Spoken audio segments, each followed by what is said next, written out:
The magic ring is not as complicated as you might think. Use your 2 fingers, like so. Insert the hook, pull through. Use your fingers to make it stay.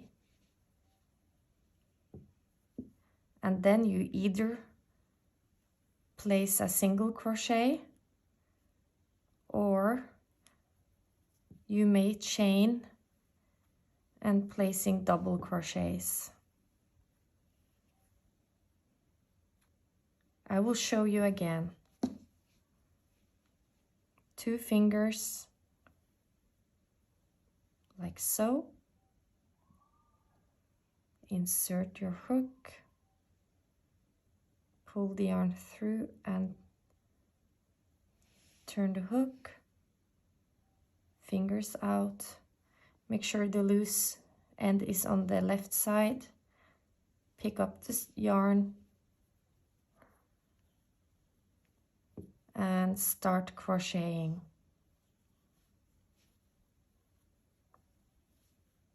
And then when you are done, you pull this end to tighten the ring. There is another way which is even more easy, and it's actually basically the magic ring is a loose slip knot. So if you do like this, and then you place your hook, leave this strand of yarn,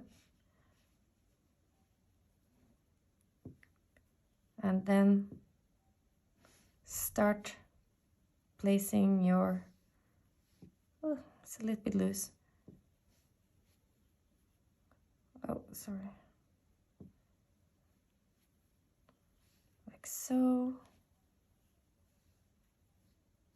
And then you can also pull it together. Let me show you again. It was a little bit loose, not so professional. You make a slip knot like this.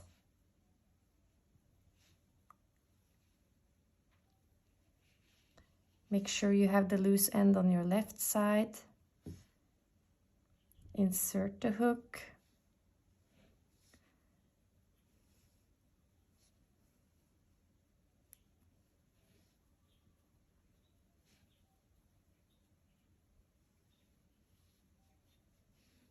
Like this. Maybe one more.